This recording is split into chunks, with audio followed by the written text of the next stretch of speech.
know when you want to start your presentation. All right. We're already up to 10 participants. Okay. Members, our tonight's speaker is our outreach coordinator and current president, Chris Markiewicz. After having had an opportunity to see him do this presentation to several libraries, I was just amazed at the content that's available in his program, and he shares it to public and a great variety of age groups. And I just thought with the eclipse coming up April 8th, that our members would truly enjoy having Chris provide this information to us, and that would give us an opportunity to talk about what our own plans are for the eclipse after the presentation, after the Q&A. Chris, show is yours. All right. Well, thank you, John. I'll put a different hat on. What I'm going to do, I think the easiest thing for me to do would just be to pretend that you guys are just another library, and you know that I'm here just doing a presentation for a bunch of normal guys. So I'll go with that. I've got some things that I normally would hold up in front of the group, which is going to be a little difficult with the people online. So I'll probably not do that part. What I tell people is that the presentation has three parts. I do a little bit of history on part one, you know, the history of predicting eclipses, the mechanics of how eclipses happen. And then part two is specifically about the April 8th eclipse. And then for part three, I would work with the participants, the guests, and we would put together a serial box pinhole viewer. But again, we're not going to do that today. But I do have a handout that if people here are interested, I can give a handout, and if you guys have kids at home, or if you want to do it at home, it's about a 15-minute process after you eat the cereal, to build to create the pinhole viewer. And the groups that I've done that with, the libraries, they really got a kick out of that, and it does work pretty well. So I'm going to go ahead and get the presentation started. All right, so this is the first screen that comes up, and I think that's kind of a cool video up in the lower left-hand corner. That's the first film ever taken. Right, the lower left-hand corner is the first ever film of a solar eclipse taken in the year 1900 in North Carolina. And the film does loop. If you get to the beginning of the loop, as it's about to do, you see the sun disappearing behind the edge of the moon. And when the total part happens, you can see the pop as the solar corona appears. And as you know, as a lot of people in the libraries didn't know, which surprised me, is that when you are in the path of totality, you get that wonderful corona that appears during the moment of totality, which you don't see unless you're in that narrow path. And then once that sun appears on the other side of the moon, that corona disappears. In the other corner, I'm kind of proud of that picture. A lot of people experienced the 2017 eclipse. They learned that was a total eclipse that traversed the United States from the northwest to the southeast. This one coming up goes from the southeast to the southwest to the northeast. Let me continue. All right, so here's a little history. And as I was telling people,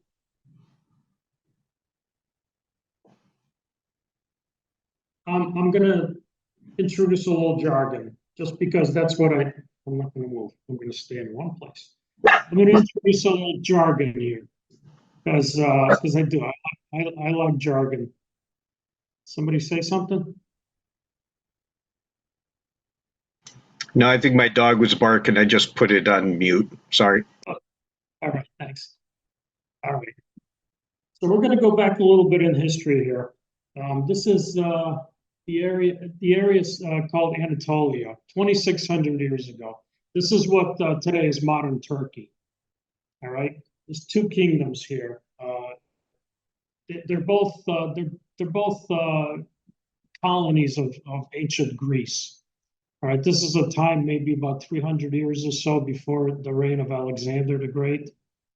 Greece is just starting to spread its influence around the Mediterranean Sea. All right. Both of these, both of these kingdoms, they're Greek kingdoms. So they both worship the Greek gods, including, you can't see it above that banner there, but both of these kingdoms, one of the gods they worship is Helios, the sun god. All right, and they're in war. The kingdom of Lydia and the kingdom of Media. It's a strange kind of war. It's a Greek kind of war. Okay, what they do is they leave their villages and they leave their camps in the morning. The armies meet in battle in the fields. They fight all day. When evening rolls around, they stop fighting. The soldiers from both armies will actually intermingle. They'll pick up their wounded. They'll pick up their dead. They talk to each other. They may even be friends. You know, how's your wife doing? How are the kids? You know, you fought well today. I'll get you tomorrow. You know, that kind of thing. And they go back there. They go back home. And next morning it starts all over again. And they've been doing that. They've been doing that for 6 years. Sometimes one kingdom is a little bit ahead, sometimes the other's ahead, but it's a comforting kind of war. This is what they do. We know all this because of that guy. His name is Herodotus. He's a historian. He lived about 150 years after this time, but he wrote about it extensively. And one of the other things he wrote about is this guy. His name is Thales. Thales is a Greek mathematician and an astronomer who lived at the time of that war. He did some amazing calculations, over 40 really complex calculations going back, years and years and years of astronomical history of the area, and figured out that sometime in late May of 585, the sun would go dark in this area. And sure enough, on May 28th of 585 BC, there was a total eclipse right in that area. We're actually right in the middle of a battle. They had a total eclipse. It was one of the longest total periods of totality ever recorded. It was over 7 minutes long. The two armies were engaged in battle at the time. And remember, they were both worshippers of Helios. Now, when you're worshiping the sun god, and in the middle of battle, the sun god turns his back on you, and the sun goes dark, that's a signal. And it's not a good signal. So both armies left the field of battle, and the very next day, a peace treaty between the two kingdoms was signed. You can actually look that up. It's called the Battle of the Eclipse. It's you can look at it. It's a historical battle, the Battle of the Eclipse. Okay, Thales' work, his calculations, would lead to the creation of what we know today as the Saros cycle. Okay, the Saros cycle, it comes from a Greek word called sweep, like sweeping across the skies. The Saros cycle is a period, refers to a period of 18 years and 10, 11, or 12 days, depending on how many leap years there are within that 18 years. Okay, and it can be used to predict eclipses, not just solar eclipses, but lunar eclipses. Eclipses within that period of 18 years. One Saros period after an eclipse, the sun, the earth, and the moon return to approximately the same relative geometry. Okay, and a nearly perfect straight line, and a nearly identical eclipse will occur. What's referred to as an eclipse series. Each Saros will contain dozens of related eclipse series, actually around 70 eclipse series. Well, I'm sorry, dozens of related eclipse series, and those eclipse series will contain about 70 or so eclipses. And the Saros itself spans over 1,000 years.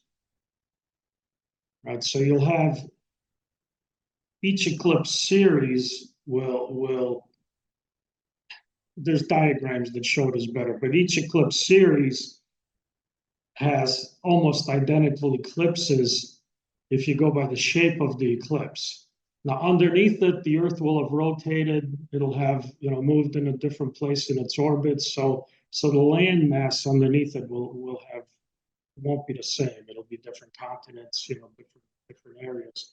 But the shape of the eclipse will be almost identical.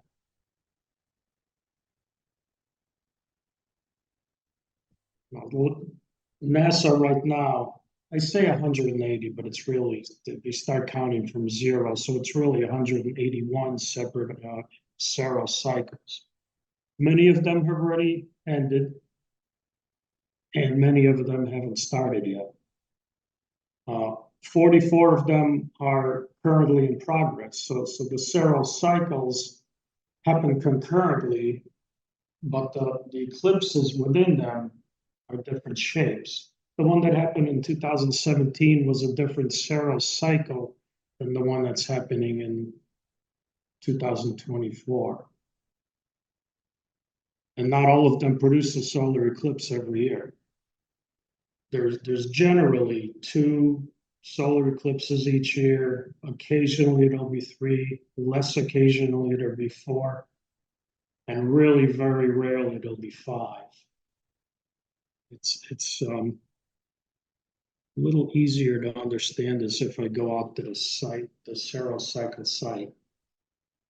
So this is the NASA listing of Saros cycles.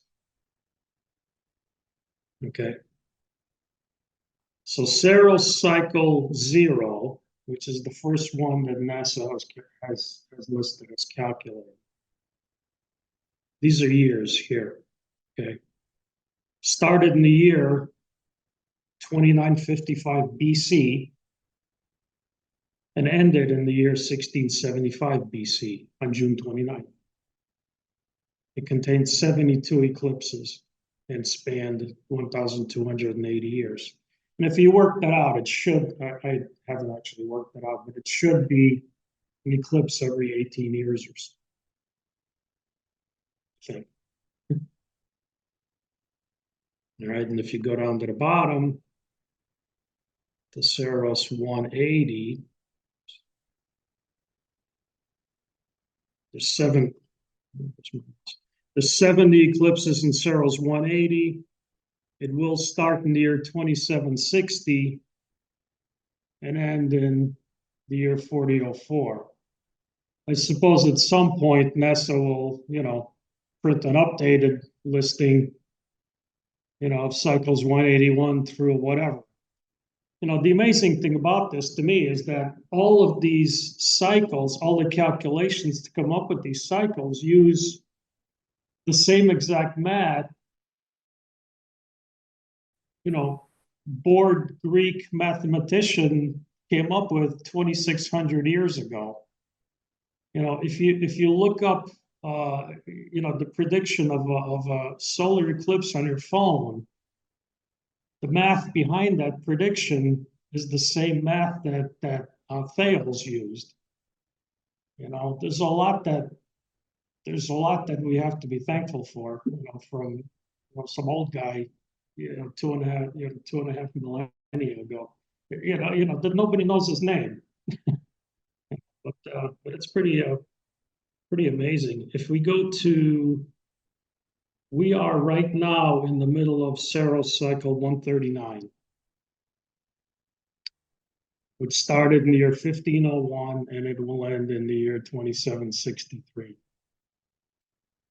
And I believe we are about to experience eclipse number 30 out of 71, you know, the 71 eclipses, and the April 8th eclipse is, I believe, number 30 out of those 71. All right. So here's a diagram, or here's a video of what Saros cycle 139 looks like with all the different eclipses that are part of it. And and you can sort of see, I mean, I know that it looks like they're changing shape, but you can sort of see that the eclipses are all the same general shape within it. I mean, the Earth is moving, and the Earth is rotating, and it's moving into a different place in its orbit, so they can't look exactly the same, but the general shape of the eclipses is going to be the same. You know, for all the for each eclipse within the cycle. You know, they're not, none of them are radically different. And if you look at the dates, and again, this wraps around. If you look at the dates, one of the dates that unfortunately I don't have a way to stop this, you know, just flashing by. But one of the dates that comes by is 2024, April 8th.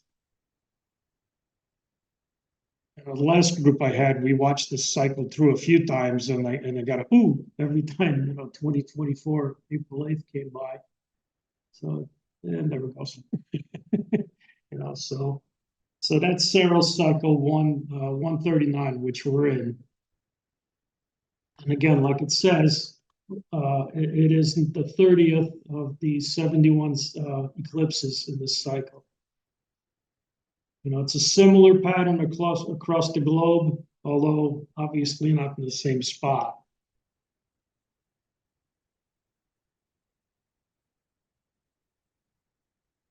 So this is a prediction of the next 5 eclipses. They're all different cycles, all different Saros cycles.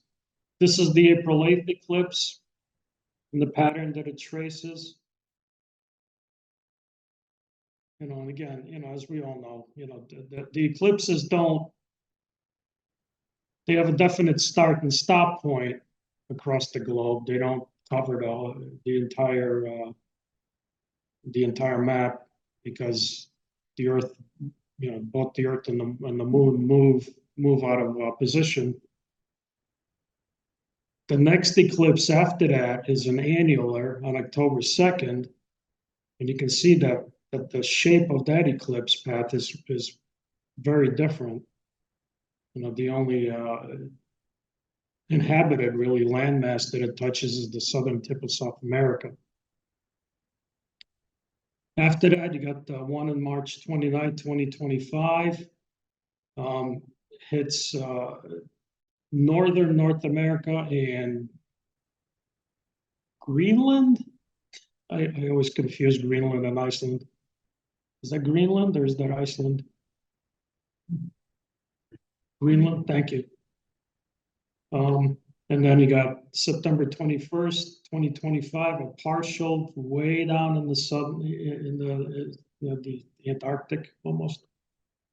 And then an annular on February 17th, 2026, again, way down south. And If you count them, there's 2 in 2024, 2 in 2025, probably another one in 2026. Like I said, there's generally two solar eclipses every year.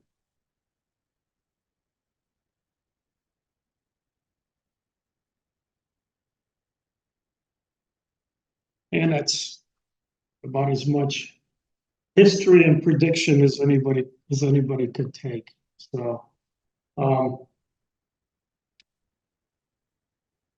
the next part is experience eclipses, including the April 8th eclipse. This is a short video from PBS, which explains the alignment of the Earth, the Sun, and the Moon. So let me play that. The overlap of Sun and Moon that forms a total eclipse is the result of a remarkable coincidence. The Moon is 400 times smaller than the Sun, but it is also 400 times closer to us, so that both Moon and Sun seem to be virtually the same size when seen from Earth, a fluke of orbital geometry that occurs nowhere else in the solar system. An eclipse begins at what is called first contact, as the Moon begins to pass directly between the Earth and the Sun. The eclipse continues to second contact, the beginning of totality, when the lunar disk completely covers the Sun. The wispy corona, or solar atmosphere, appears for the few minutes of totality. That corona disappears when the Moon uncovers the edge of the Sun, with partial eclipse continuing for about 1 hour. The perfect alignment of Sun, Earth, and Moon occurs about once every 18 months. When it does, the Moon casts its shadow over a narrow strip of Earth's surface, the path of totality.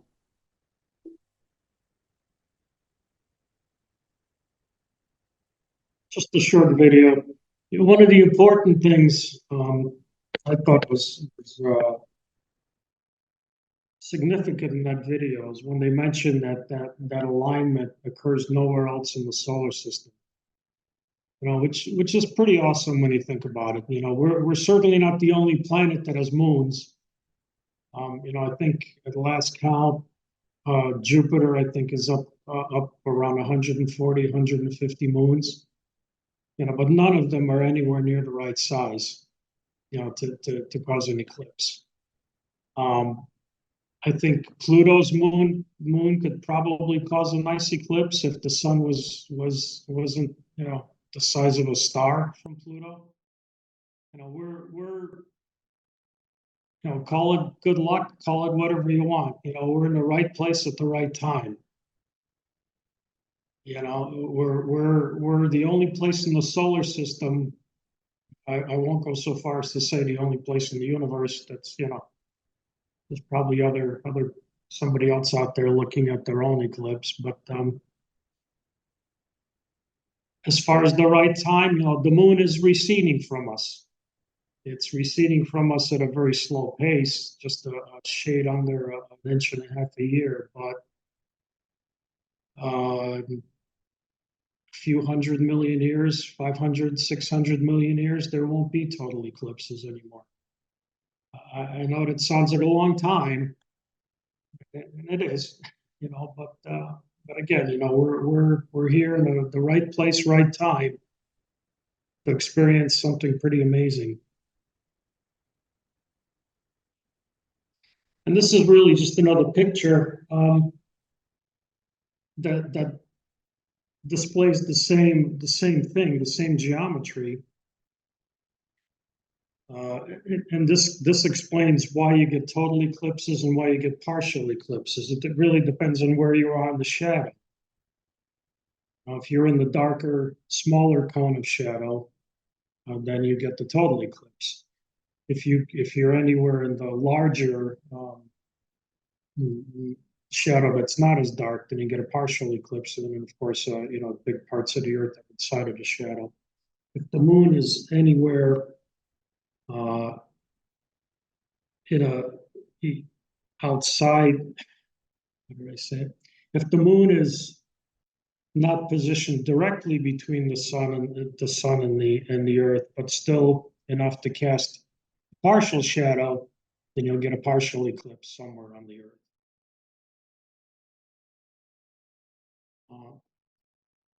The only thing, and I know the people on the people online won't be able to see this, but the only thing I don't like about this picture is that it doesn't give you a true sense of the scale, the relative scale here. It probably gives a good idea of the size difference between the Earth and the Moon. But it almost gives you the impression that the Moon is just right there casting this enormous shadow. So with John's help, I'll try to, well, I'm not going to worry about the people on that. With John's help, I've got this demonstration here of what the distances are really like. So for the people online, I'm holding a yardstick here, and I've got a ball at one end at the 2-inch mark, a 1-inch ball. And then at the 32-inch line, 30 inches away, I've got a 1/4-inch ball representing the Moon. So the 1-inch ball would be the Earth. The 1/4-inch mark is the Moon, and there's 30 inches between them. So that's more of a scale representation of the distance, the size and distance between the Earth and the Moon.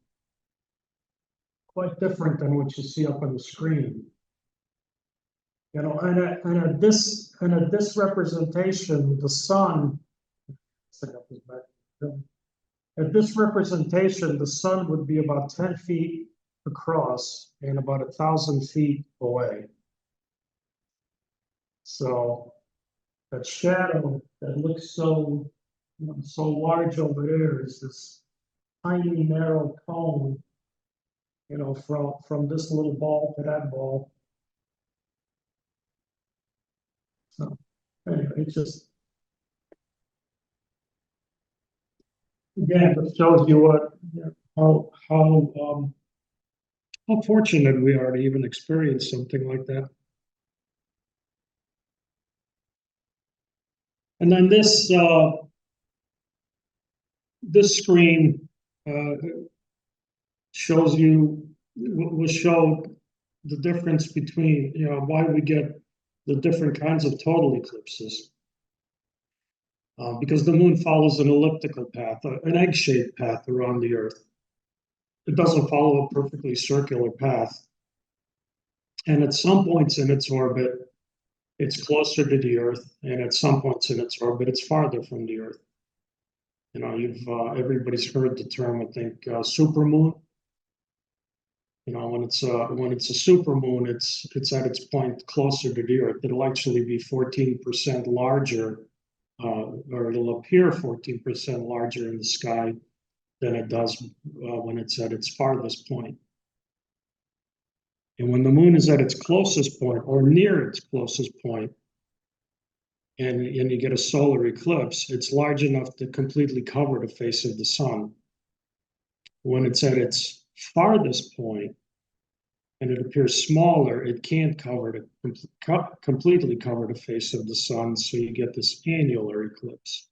Annular from the Latin word annulus, meaning ring. You get a ring of fire eclipse.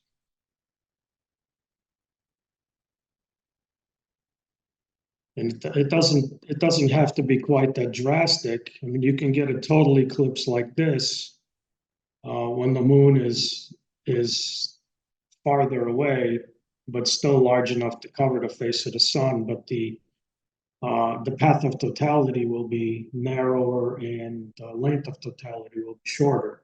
The 2017 eclipse, the Moon was farther away than it is now, so we had a path of totality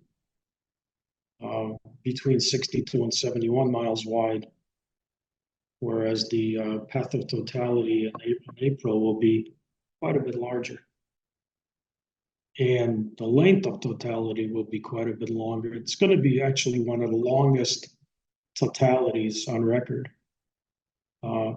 Here in New England, it'll be about 3.5 minutes, which is very long.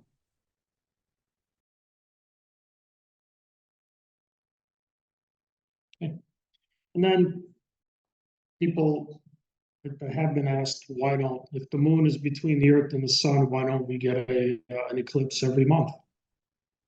Why don't we get why don't we get 12 solar eclipses a year?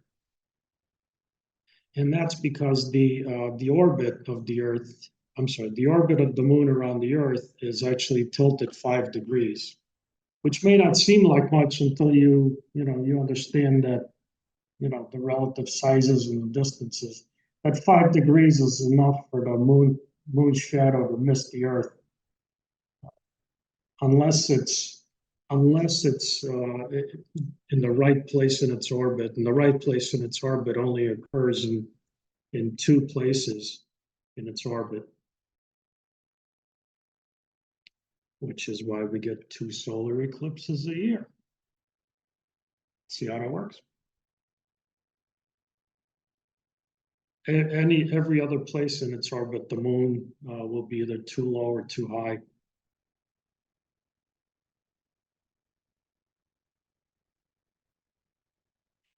This, I love this one. This is actually a video of the April 8th eclipse, as seen from the moon. And again, this video will wrap around.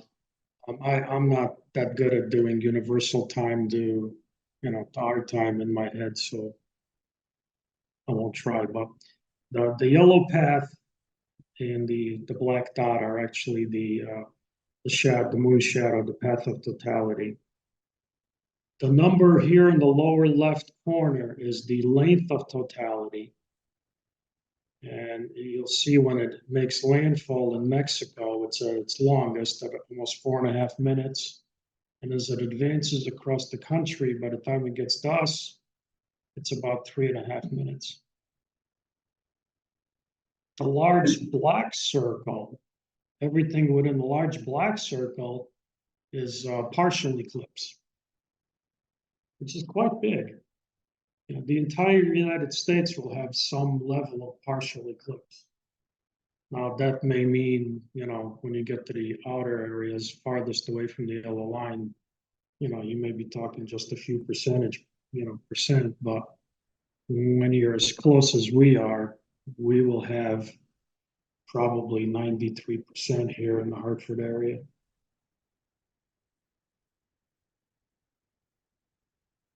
So.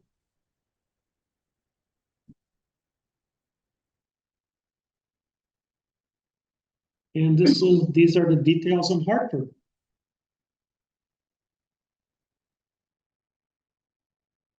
The eclipse here in Hartford, excuse me, will start at 2:13 p.m.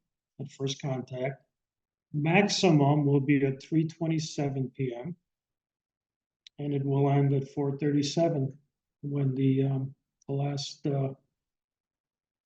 of moon, whatever, when the last bit of the moon leaves the sun.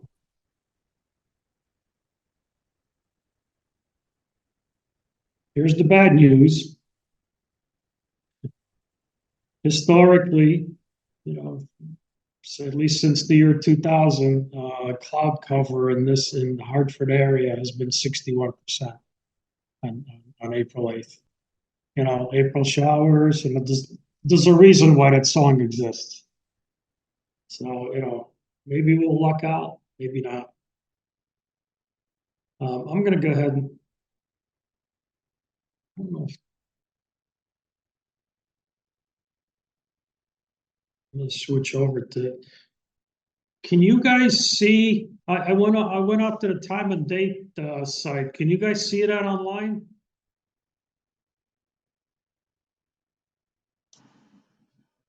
Yes.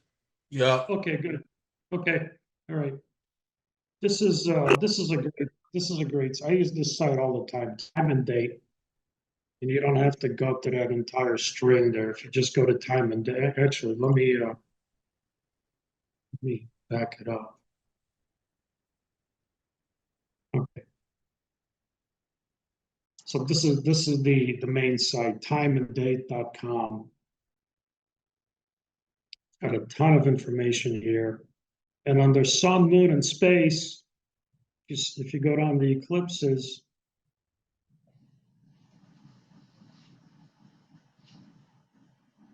and you can put in whatever town you want, or whatever area you want.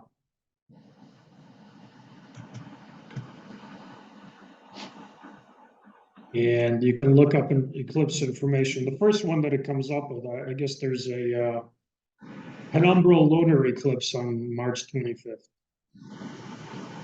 But then you can go into information on the April 8th eclipse.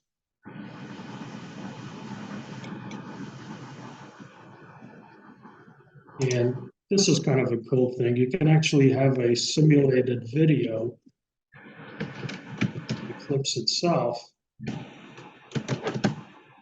And it'll stop at certain points.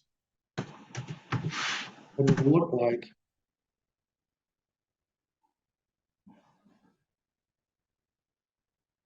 Yeah. So that's what it will look like at maximum. So it starts in the lower right quadrant and leaves in the upper quadrant.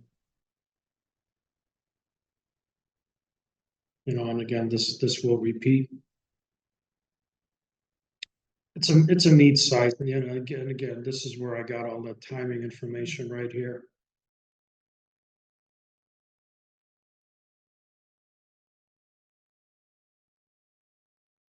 You know, and if you're thinking of traveling to any town, there was a couple that I did or a group that I did a presentation for here.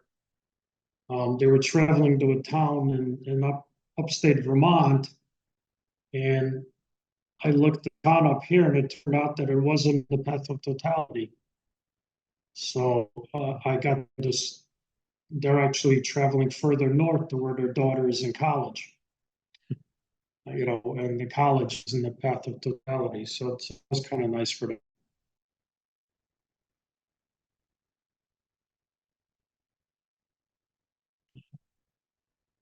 Yeah, so timeanddate.com. It's a real, and I know John uses one called MrEclipse.com, which is a nice site too. It's got a lot of information. And this is eclipsewise.com/2024, and both are run by Fred Aspanek. Yep. And then I talked about safety.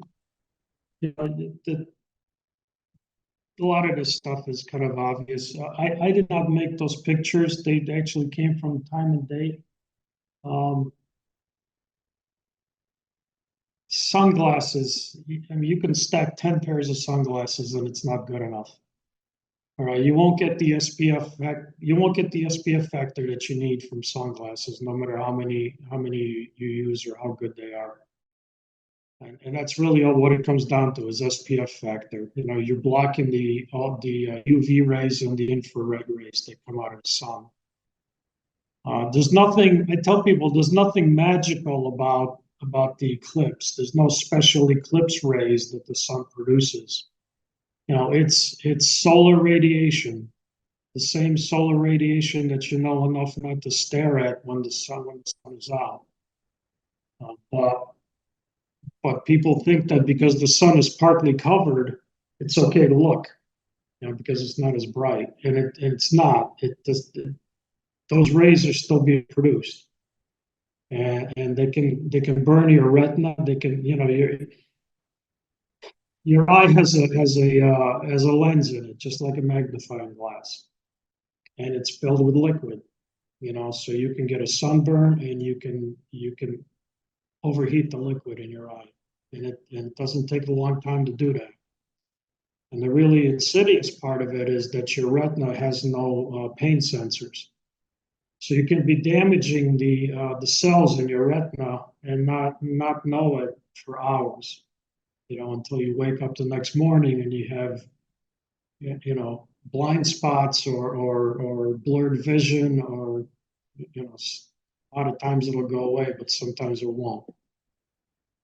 You know, there are pictures, if you want to look it up on the internet, of people with with actual burn marks on their retinas. Sometimes even like, moon-shaped burn marks from, looking at a partially covered sun. So that's what that's showing you, the upper left, the glasses, the sunglasses don't work. I don't know why they felt the need to include the binoculars in the telescopes. Please don't look at the sun through binoculars or a telescope.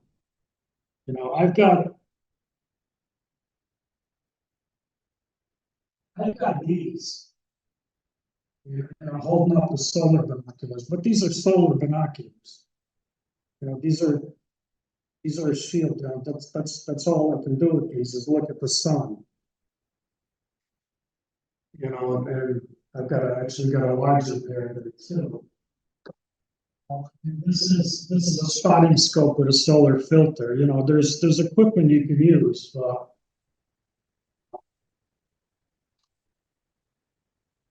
Many cameras, including the camera in your cell phone, redirects the light to your eye also. That could be very dangerous.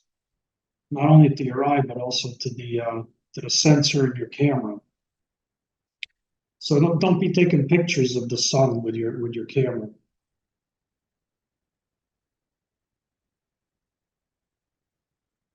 This is basically what I was talking about. Now, obviously, there's safe ways to do this. Every library I've gone to, they've been passed. The libraries have each gotten hundreds or sometimes even 1,000 pairs of eclipse classes. They've been handing them out like candy, which is good. As long as people use them right, So eclipse classes, equipment with eclipse solar filters, and pinhole viewers.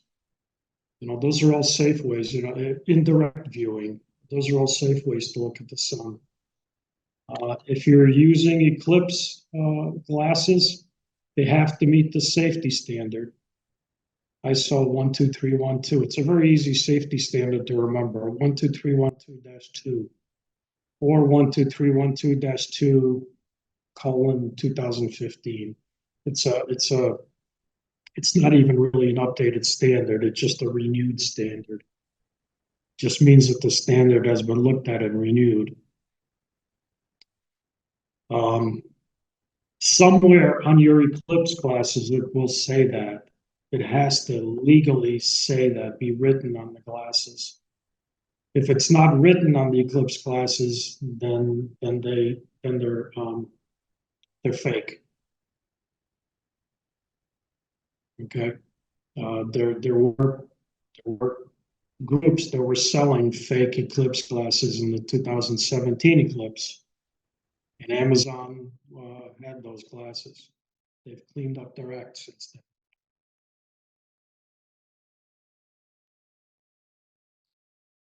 All right. And I did get a question from one group about welder's glass, so I looked it up. I know nothing about welder's glass. Welder's glass is safe as long as it meets the minimum safety standard. Okay, number 14 welder's glass, which is a darkness factor. Number 14 apparently is very dark. Okay. Arc welders glasses and arc welders masks do not meet that standard. So the person that was asking, her husband is an arc welder, so they were asking about that. But generally, arc welders use a glass with a shade that's much lower than that. So good. Yeah, the number 13 does not work. It must be 14. 14. Okay, good.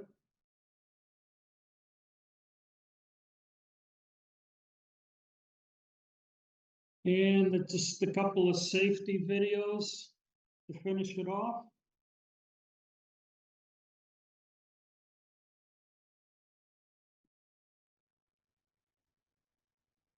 do the solar eclipse during the lead up to the eclipse, and when the moon is just starting to pass the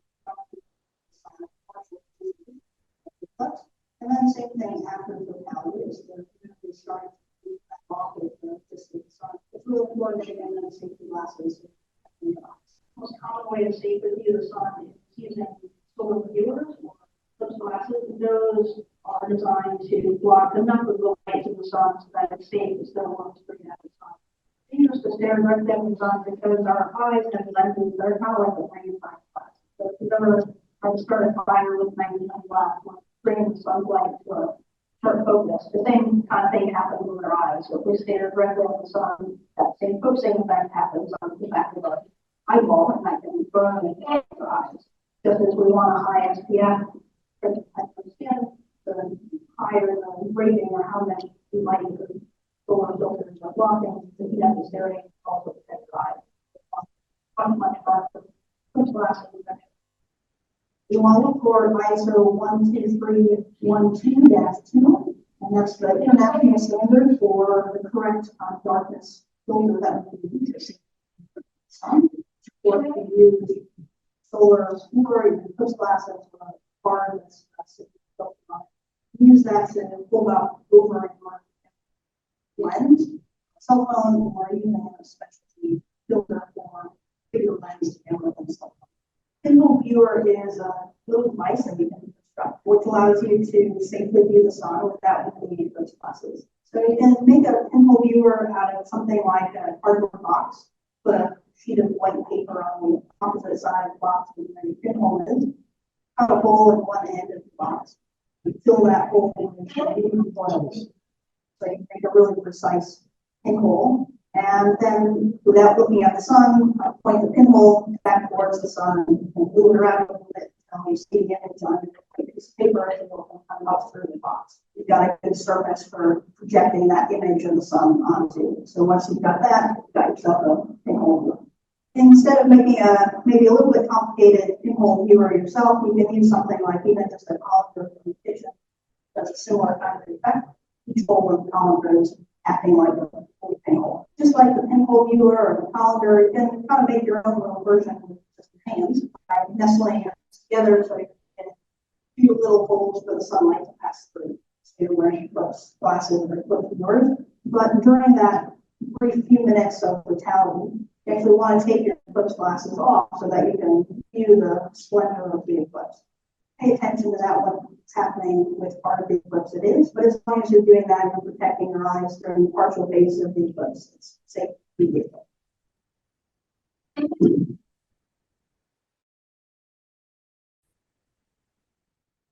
Okay. And there's one more. It's shorter, actually.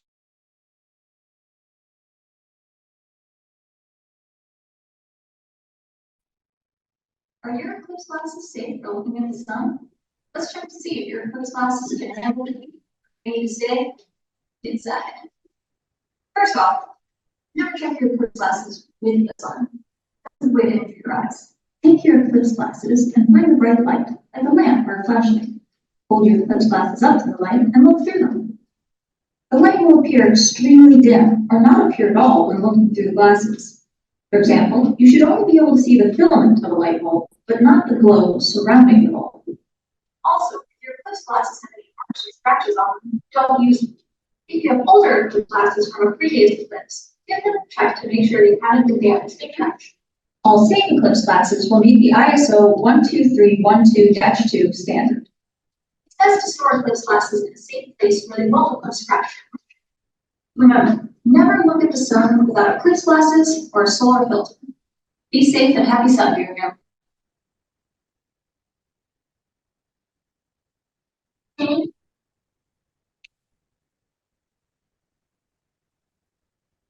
So the thing that jeez, I'm losing my voice. The thing I wanted to stress with that video is we were, the librarian and in some cases, John and I, we were handing out glasses to the guests, the participants. And what I wanted to stress to the people was that the glasses we were giving them were ISO certified, and they were in perfect working condition. But the final arbiter of whether the glasses were safe to use, when it came time to use them, was the person that we were giving them to. Once they had the glasses, we don't know where they were keeping them. We don't know, what happened to the glasses. We don't know, the person that has the glasses. It's up to them to make sure that the glasses are safe to use before they're used. Like the video said, if you have glasses if you have Eclipse glasses, no matter where you get them, no matter who gives them to you, no matter, they can assure you that they're safe. The person that has to be sure that they're safe is you. You need to check them, you need to, verify them, hold them up to the light and make sure there's no scratches, no pinpoints of light. Don't use the sun to do that, obviously. So, I just wanted to stress that to the people that we're giving the glasses to. And the last part of the presentation, which we're not going to do, is to make a pinhole viewer. I mean, I've got one that I brought if you guys want to see it. It's literally, it takes about 15 minutes with a group to make one. Shoebox is perfect size. Shoebox is a good size. Like in the video, they had a Amazon box that they used. If anything, generally,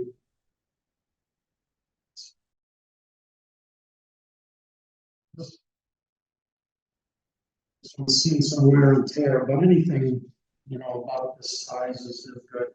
And they actually work pretty well. When we're done making one, I tell people to test it with a cell phone light. They do work fairly well. So, I mean, they don't magnify, you get a little, picture about that big. But that's cool. So, I mean, I can pass this around if anybody's, I'll leave it here. Any items on the side? What I use, because I know they recommend, they say anything from like a pen to a pencil. Real time. Yeah, what I actually use, I've got some. I'll tell you what I use, which I found works really well. Is a bamboo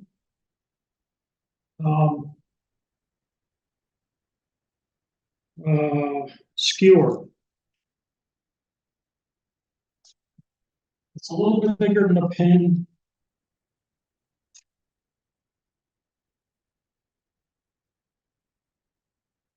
But I found that the hole that it makes is about the right size. Maybe a little bit bigger than a pen. You've got the size of a toothpick. Yeah. Number of drills, toothpicks. Yeah. It's probably a little, kind of like a thick toothpick. Yeah. You know what else works? A tree. Yeah. Anything like that. It's got some really cool images. Like the tree was young enough that it didn't block out all the sun. Yeah. You can see dozens of little eclipses Yeah. on the ground. Yeah. Well, it's like they say, I guess, John saw somebody that had a calendar or. Yep, calendar works well. When we were in Laurel, South Carolina, Victor, Dick, and I were sitting under a tree with some very small leaves, and we had hundreds of eclipses showing through the leaves. It's amazing. Yeah. So John actually has a card that, actually, I think I have one. It's kind of cool. It's got 3 different small holes in it. One's round, one's a square, and one's triangular. And you hold it up and let it let the light fall on the ground or on a white piece of paper on the ground. And each of those shapes will form an eclipse. And if you hold it far enough away, they actually all turn around. So it's cool. But I've got, as part of this, I've actually got each step shown. So, but I won't go through that.